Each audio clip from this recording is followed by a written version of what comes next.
What's going on, everyone? My name is Kevin Gardner. Welcome back to the second episode of Savage Sessions. Today I'm joined again by my esteemed cast and friends of the show, where we're going to discuss today perception and relationships. So we're going to do an introduction of the cast today, starting to my right. My name is Frank Coleman. I play Noah in the series Savage. It's been an absolute pleasure, and make sure that you watch tonight and Sundays to come. It's going to be a great series. Hey y'all, this is Jen Williams and I play Dr. Asia White on the show. Be sure to tune in tonight at 7 p.m. to catch another episode of Savage on YouTube. Yo, what's up y'all? Rodney, back again for the second session of Savage Sessions. Just the cameraman on the show. Tune in tonight. Hope y'all enjoy it. Pay attention. Hello everyone, my name is Jessica. Everyone calls me Jessie. I am a friend and supporter of the show. Kevin is a good friend of mine from high school. I own a small business here in the DMV, and I'm here to speak my piece. Very first question that I have for everyone on the panel, I'm sure that you're familiar with this name already, but the question is, what are your thoughts about Kevin Samuels? Oh goodness. I'll be Kevin first.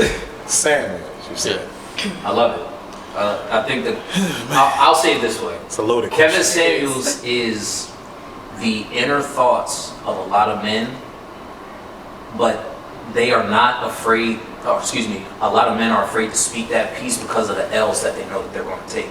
Because a lot of women ain't going to agree with a lot of those points or viewpoints. So, but I think that it's good to have that level of extreme, because there's always been a level of extreme on the other side. So it's kind of nice to have that for the city boys. I think Kevin Samuels is, to pass off your point, yeah, you know, but just a man just getting a check. That's what we in. We in the age of content production, and if you got something to talk about that people want to hear about, and especially something that people probably consider sensitive, the YouTube is the tube from Be More. Shout out us is gonna pay you for it. And yeah, he talking his talk and he pulling cards, getting his card pulled and all that. It's very enjoyable content. I have to say that, which is more the reason why he's gonna get paid, because we probably all enjoy it or hate it from whichever perspective you take it. But either way, he gonna keep dropping content, pissing people off, enlightening people, if you will, making people feel good about themselves, even though you are who you talking about, you know. It is what it is at some point. I just don't take it serious. I noticed that the women got real Quiet. And so that look away. Ladies. Jess, what do you think? I had to look away on that name. No, all jokes aside, I have not personally viewed any of like his actual content. I'm only going by what other people have said and the little clips here and there that I've seen. Okay. I'm not a fan. Only reason mainly being, I think, is because of the way he delivers his message. Absolutely. A lot of times it's very condescending. It's just straight up rude. And there's a way to say something to somebody without being just downright, attacking them, their self-esteem, attacking them as a person. And he seems to kind of get off on that, it seems like. And then he gets off on their reactions as well to what he's saying. So it's a pass for me, but I know of him. I just don't like people who just seek attention. I feel like sometimes the things he says, I feel like it's for pure reaction, and I feel like if you're putting yourself out there, then you can't really say anything when people look at you sideways or don't look at you at all. So that's how I feel. So I'm gonna go to your point, Jess. So I don't think that his delivery can be very bad. Yes. But I don't think that, I think a lot of what he says is true. Okay. Taking away some of the misogynistic things, it's more so about what he says about people valuing themselves and what they look for in other people. Okay. And so an example of that, it was a young dude, he was like 20 years old. He called into the show. Oh Lord. And he was talking about why can't I get, the baddest woman on the planet, right? And so Kevin, to him, Mr. You know what? Sales. Let's just play the clip. We play the clip real quick. You got a big dick? Huh? You have a big dick? I mean, it's above average. I ain't no Ron Jeremy. No. I asked you if you had a big dick. I didn't say it was above average. I don't know what that is, really. Nigga, you know if you got a big dick or not. Stop the bullshit. Every dude know whether or not he got a big dick. I know I got a big dick. You don't know? I mean, you don't have a big dick. That's the point. You don't have a big dick. You don't have a big wallet. You're a fat dude. And you got a lot of nerve thinking you should get choosing signals at 5'10" and 300 pounds, making less than $1,000 a month at 20 years old. And women should approach you. What they get, they don't even get a big dick. So as you see there, when he called into the show, Kevin asked the dude if he had a big dick, if he made enough money, and how much he weighed. This is a 20-year-old making $800 a month with a little dick. Oh, okay. All right. That is something that you have to take the absurdity of that out. Right. It makes you think, okay. Consideration. Right. It makes you think, okay, why do I, a 20-year-old with no money, that's overweight, with a small, why do I get to have someone who looks like Beyonce? Does that, when you think about the actual message, wouldn't you agree with that? To an extent, yes and no. What don't you agree with? Everybody is different, so I feel like this. I personally think when you're out there, you're trying to meet people you're dating, you should be presenting the best version of yourself. Mm-hmm. That to me means mentally, physically, financially, spiritually, emotionally, whatever whatever label you want to put on it. At 20 years old, you don't have a pot to piss in and a window to throw it out of. But he still wanted what he wanted, though. That's okay. He knew what he wanted in life. He can want what he wants. But you gotta also be logical about it and think about your reality at this point. You may not be able to pull a woman of that Beyonce like caliber and stature with a mini veggie peenie. Not even that. Okay. Let's focus on the money. Let's focus on the lifestyle. You can focus on the lifestyle. There's like Do you even have a lifestyle at 20? negatives. So He could have. my thing is, We all old. Yes. my thing is the content. A lot of people, when they hear Kevin Samuels, they just get triggered by the name. Instantly. Yeah. But what he said in that statement, it was factual. I can agree with that. In the same instance, if that 20-year-old came to you and you're looking at him like, okay, what are you bringing to the table? You're thinking the same thing, right? Yeah. So that's why I'm saying his message He's is our thoughts, like he said. He's It's the inner the thought. inner thought. It's the real inner thoughts. It's The almost thing we're like, not gonna say. it's almost like you taking in information and he's saying your actual thought process. Right. And then the output is what it is. and that's why I'm asking, why do people get so triggered when we say, when his name is brought up? Again, I don't get triggered. I think it's all for content value. Yeah. But there are some underlining foundational points that he does make to where, hey, a lot of men would not say this. Like a lot of men would not challenge a woman to be like, well, hold on, what do you bring to the table? Like, okay, yeah, I make $80,000 a year plus another 40 over here and this, that, and the third. But what are you doing?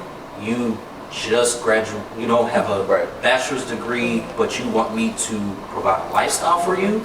Like, I don't understand. No, See, to me, that doesn't make sense. And I think that Kevin Samuels is someone that is able to voice that without having any smoke screen in between. No filter. No filter in between. And a lot of guys won't be able to do that because, again, like I said before, they're going to take L's. And a lot of guys don't like to take those type of L's because, guys have different needs Pride and issues. things. Life, Ego. Ego. Everything. But let's just play devil's advocate because they like to say that the male ego is very fragile, right? What if my man at 20 really was doing what needs to be done? He could have, his dad could have been a prime example. I'm just playing advocate, you know what I'm saying? Because that's just the one-sidedness I'm saying is where Kevin will pull you from. Like, and if you ain't wearing the suit, this and that and this and that, like, Well, how you know just because I look like this, Kevin? Like, let's pull the numbers up. You feel me? That 20-year-old, just because he's 20 and he's this and he's that, he got played out like, well, how much do you weigh and shit? Like, oh, I mean, I'm cool 180, whatever the fuck you said. See, I feel like there's a level of confidence though that comes with these things you check off. These things that you check Well, off. but wouldn't it be false, technically? Well, it's like ghost. It's like ghost pride, I guess. It depends on how much you value that opinion. So let me talk about value real quick. Okay. And this is a question for the women. How important is money in a relationship? Oh boy, it's definitely important because see, with me personally, I want to feel like I can go into business with my partner. Like I feel like to solidify us and solidify our future, to lay a firm foundation, I feel like money is the object. You know, we want to grow together. We want to be able to get a house. We want to be able to go on trips and enjoy life. I don't want to be working so damn hard to the day I die. So I feel like we have to be on the same page with money as well as our emotions as well as other endeavors, but money is definitely the foundation of where y'all can go. If y'all two broke people, y'all gonna be broke together on the street. And even if your partner is broke and you got all the money, you're gonna feel like you're always dependent on it and it's gonna become a stress factor for you. So money is very, very, very important. It can make a relationship complicated, but at the same time, it's a conversation that needs to be had. It's I gotta look into like what you gonna help me out with. Like when bills come, if you want to have kids, you have to have money. I'm gonna take it to a different level too. So, okay, like she said, money, yes, is the foundation. I'm gonna take a quote from Apostle 50 Cent. Find out when you broke, love's not gonna get you on the bus. It's not. You need money to survive. And see, for me, I'm financially stable. I have my own business. I take care of my child. I pay salon rent, home rent. I'm good on that. What I need is someone who can match me. Facts. I don't want you to, not to be funny, I don't even really want someone who's a millionaire per se. I don't need all that because I've got my own stuff going on. But I do want someone who I can say, okay, you and me link. We start a business together. We can build a couple franchises. We get some apartments to rent out. Right. That's valuable to me. Absolutely. But I don't want to, I'm sorry, I don't want to deal with somebody who I got to pull up with me because I've been in the trenches by myself.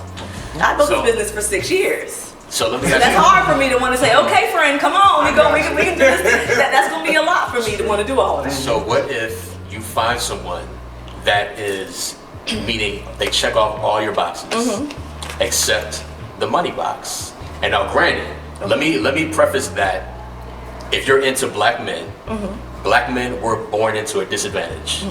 And so having a black man who is financially stable or stable in all other ways is someone who has overcome barriers that are put in front of them. So let's just put that out there that you know the barriers exist.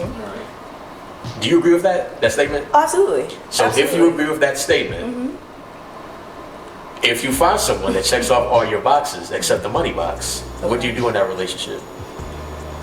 My goal at that point is to have the conversation with you. The no holds barred, let's be real with each other. What are you doing to fix this? Is this a desire of yours to fix it? Because for me, what I'm requiring at this point in my life is someone that can match me financially. I'm to the point now where that's just what it is for me. I feel like I've tried in my mind to create all these different scenarios. Oh, maybe he can do this. I can't think for you. You have to be able to kind of come with that and do that on your own. I'm willing to help you. I have an LLC. I'm willing to help you get there. But a lot of men also have an issue with that too. They don't want, I'll say a lot of black men have, you can't tell them anything. Just pride. I'm not mad at you for trying to figure out your business and what you're trying to do. Let me help you. I've been where you are. We can do this together. But don't get bent out of shape when I may not tell you what you want to hear based on my own business experiences. Well, you had the one. Oh, I'm sorry. My thing is, I look at your resources. Like, what are your resources? Do you have valuable, credible resources to help you get out of this hole that you're in? And if you don't have good resources, why not? Who are you talking to? Who are you being like? all that plays a factor when you're not really financially stable. Who are you talking to? Who are you hanging around?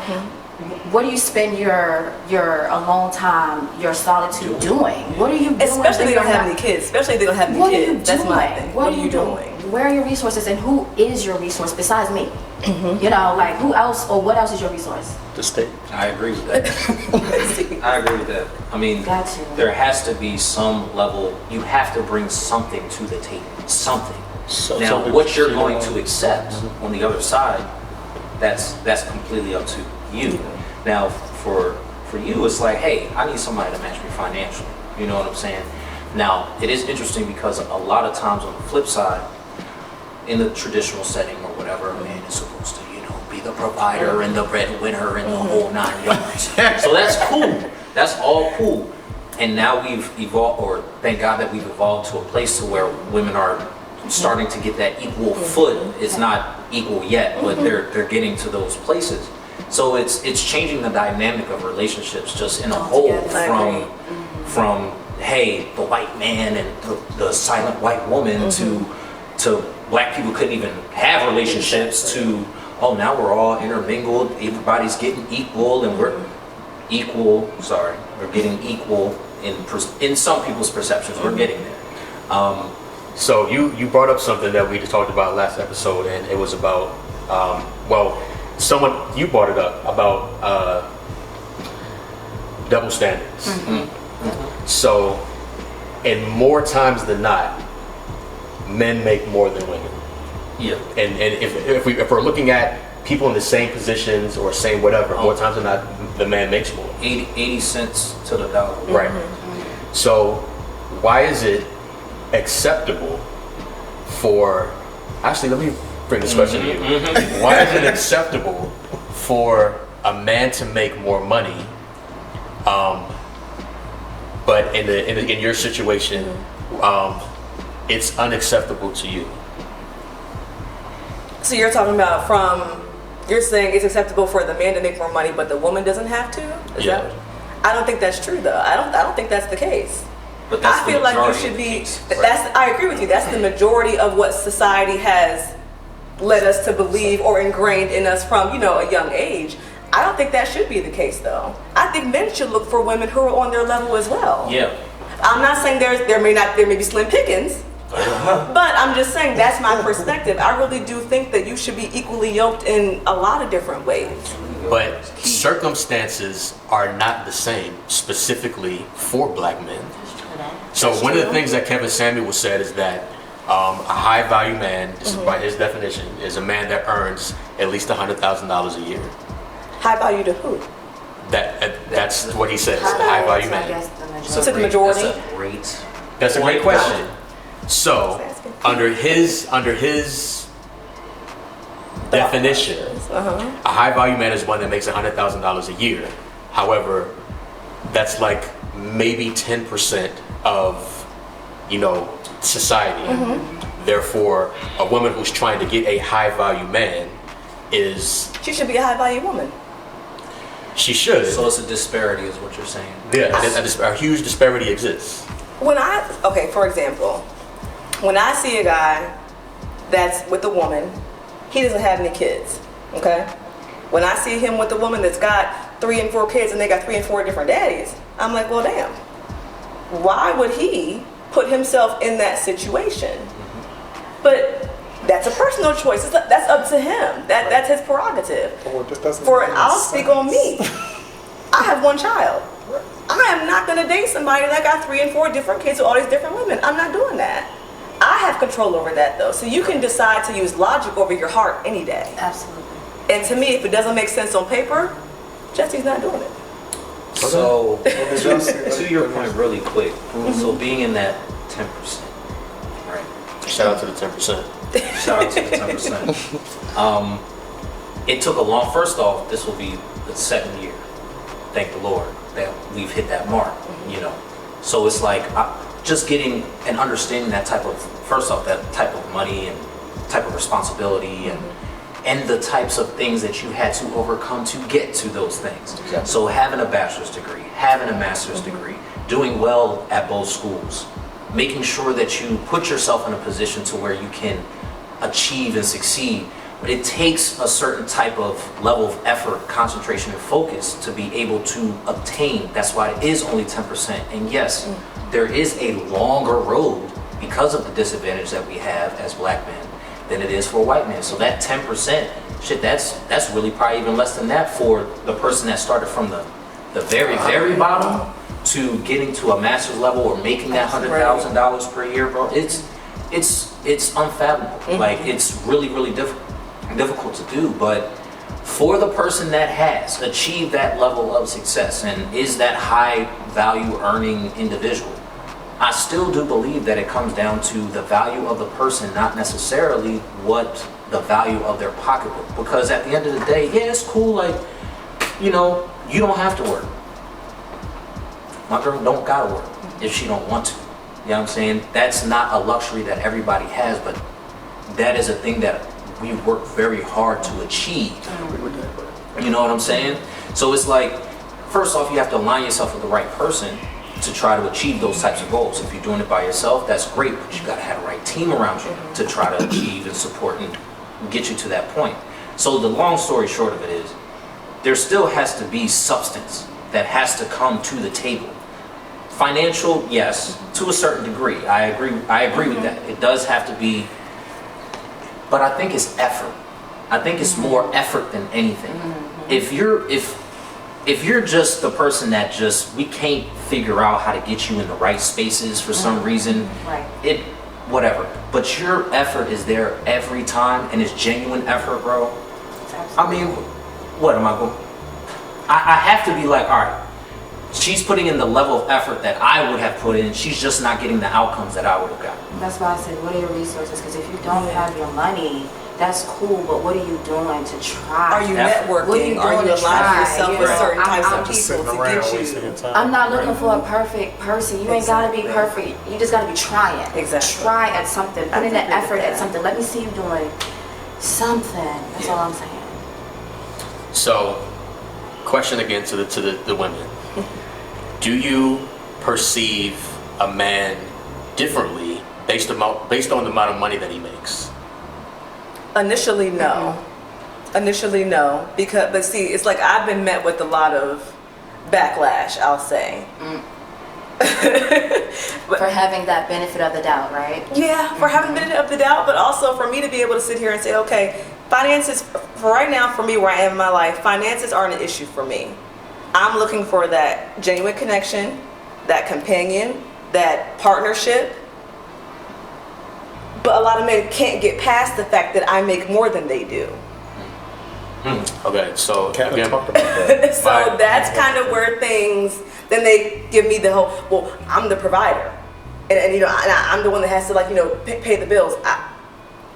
I didn't tell you that. That's an ego thing. Yeah. Because that's what I have exactly. a really good friend, one of my really good friends who's in that situation. Basically, his girl makes more than he does. And they've been together for 5 years, and he's had, it's all good, he know, we good, So, you know, he's always putting in the effort, though. You know what I'm saying? To try to do more, to try to be better, to try to make more, to try to do more. And that's why she loves him, because it's like, listen, it's not about the bread, it's about the level of effort that you're putting in. And I can respect that level of effort. It may not be the outcomes that we both want, but I gotta respect the level of effort. And that works for them. And now everybody's different as well. As Frank was saying, it is a long road to get to that 10%. So that's why I'm not looking for a perfect man. I'm not looking for a man to be there. I'm looking for a man that's trying to make his way up. You know, and not being stagnant, not being idle, not being just, oh, I'm cool with where I am, I'm complacent, I'm gonna let you go ahead and bypass me and I'm gonna just feed off of you. Like, that's what I can't take. If I see you trying to match my effort, then cool, we can go ahead and grow together. Then what if I'm being told as a woman, because I am making the money for the situation right now, to slow my roll on what I do as an entrepreneur, so that he can feel. Then that's not for you. That ain't exactly. But that seems to be. I'm being transparent. I'm being real. That's the issue that I seem to run across most of the time, and I'm like, I'm trying to be a millionaire by the time I turn 40. Sensitive man. I got 6 years to figure this out. Sensitive And I'm willing to do my man. part and make it work to get there. But I'm not going to slow my progress and stop my hustle to appease you and your ego and your pride. That's not my job. Because what if the nigga just leave?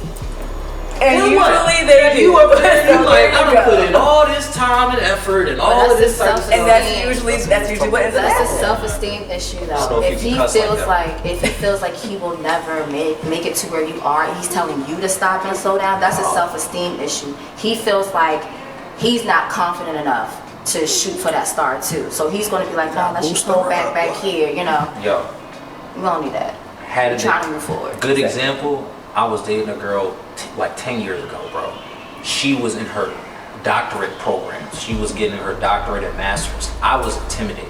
I'm not going front like, and I'm pretty outgoing, pretty, like I feel pretty confident in myself back then. But she just, it was an intimidation factor. And I was just like, damn, I don't know if I can hang. Like, you know what I'm saying? Like, she kind of doing shit I ain't even Thought about I ain't it. even thought about this yet.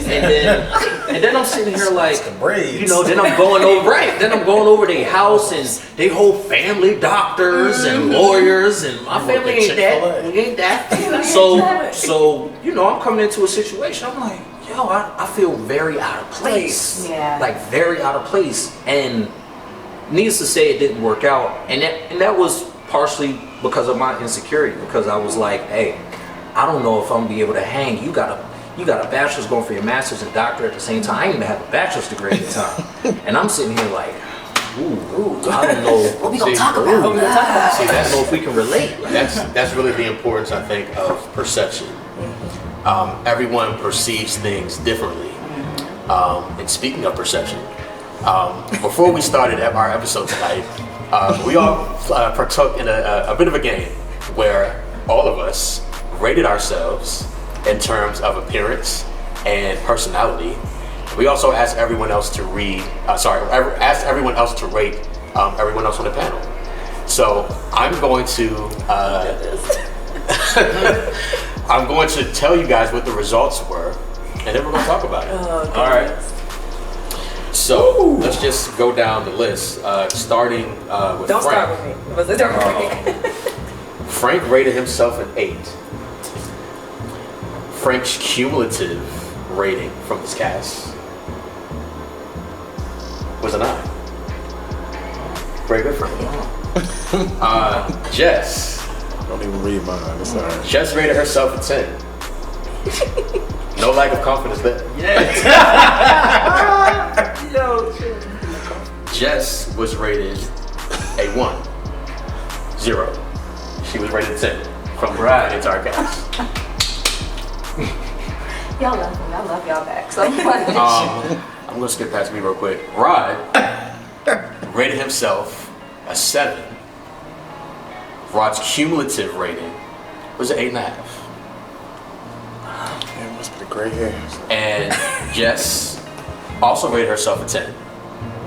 And her cumulative rating was also a 10. This is so funny. I, host of the show, Let me rated myself a 7. And I was rated a 9.5 from the cast. There you go. So, shout out to us. Yeah, shout out to us. So, let's get back into Savage. At the end of episode 2, Amani has ended her relationship with Noah. Yet, she's in her feelings when she finds out that Noah is now involved with Asia. My question to the team is, after you've ended a relationship, does it matter who your ex has moved on to, whether it's someone that you know or someone that you don't know? Yes, it matters. Why does it matter? I don't know. I mean, this cause what's her name? Let me forget her. Aretha Franklin, whoever. Amani. No. Who gave the song R.E.S.P.C. Aretha Franklin. All right. I just don't care what happens. Okay, being humans, this cast, no matter what. I mean, I don't know. Unless respect don't go out the door. I think that's just a foundation thing. We can't throw away. You know, I think it's a lack of respect when they move on to someone different after you did. No, I'm saying I just think if you know me or you know somebody I know, don't do that. You can't help who you like, right? Why does it matter though? But you can help who you deal with, because I just don't know if you would be cool if I just slept with your ex and then all we do was just, then I start treating you different for real, and then all of a sudden because the relationship's over. Well, that's his truth. I think it depends on who you ask. That's a very. I mean, for me, I don't like to like. Keep it in family? Yeah, I like keeping it in family like that. That's not really my cup of tea. There's too many people out here for me to have. I have plenty of options, so I try and exercise the options. But to each their own. But not to be funny, I don't keep up with exes. You're an ex for a reason. Mm-hmm. So if you, more than likely, you probably have already been blocked. If I'm being honest, you can't see. I can't see you. You can't see me. So it kind of is what it is. I wish you the best. I wish none of my exes nothing but good things, because those relationships have helped me become who I am and really discover what I don't want. Shout out to my ex. So that's just me. I don't like dipping in that pond. There's too many other fish out here for me to be. I like to be cut and cleared of an ex as well. Our energy's got to be gone, like separate, because it's too many energies for people that I already know and I actually hang around. I don't need your past energy trying to affect me and my future. Right. So when you're cut, you're cut. You know. I'm not saying to stay connected with your ex. Mm-hmm. If you guys have broken up, does it matter? It depends if you care about the relationship. Right, but if you still care, you still care. It depends if you still want to be. If you don't want to be friends, it does not matter. Right. It should not matter. If you still want to be friends, you still want to be somewhat personable with them, then perhaps it does matter, because you still want to be in their life. You might still hang out with them from time to time. You don't want to see somebody you know with them. That's when I feel like it matters. But honestly, if you just want to be cut and clear, don't worry about who they're, sleeping with, who they're dating. It's just extra stress on your mind that you don't need. So no matter what happens, like I'm saying, like I'm not talking about a cheating sex situation. I mean like drag, like we in the middle of Georgia Avenue fighting. We done went to Baltimore and then come to jail. Like it's a whole thing. That's when you get unlocked, and I don't have nothing else to do with you. Like I don't want to remember that. I don't want to remember all of that. Yeah. Keep that trauma with you. Mm-hmm. So if you're dealing with your friend now, somebody you know, that somebody you close with, and they're gonna. That's all I'm saying. Then that's a whole other conversation with a friend. That's a whole other conversation. But we can just don't. You can just be the adult.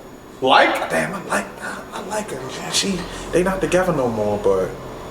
I just can't You're do not that involved with that. I'm gonna have a conversation with that friend. That part. You're not involved. Sorry. I'm taking you all the way out of that. Anymore. What you do, this is me and my homegirl, like or me, whatever. That's kind of all I'm saying. Yeah. That's kind of all I'm saying. So speaking of relationships, question for you guys that are still actively on the dating scene: do you think that it is harder to date in 2021 than it is for any other year prior to?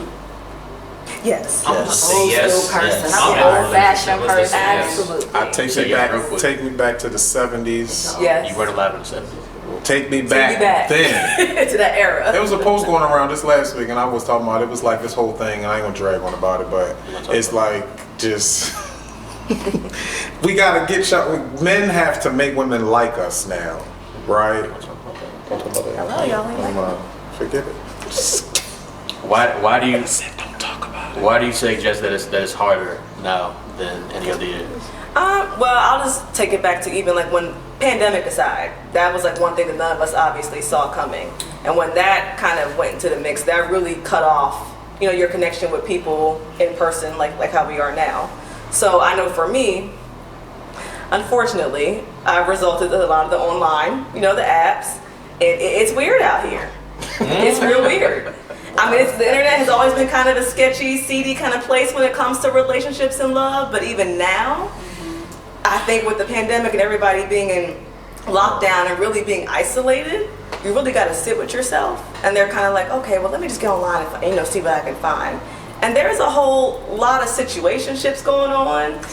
People have this poly stuff. Do you, whatever works for you. But it's like, for people who aren't interested in that, it's like, okay, that's not what I'm here for. I want one man. I don't want 2, 3. I don't need all of that. So it's very, very different. And just how people interact nowadays. Everything is through text. So even the technology part of it too. We don't, when you go on these apps, you're texting people. Stuff gets lost in translation. People don't take the time to even put up a legit profile. They want to just put their height and their weight and they sign.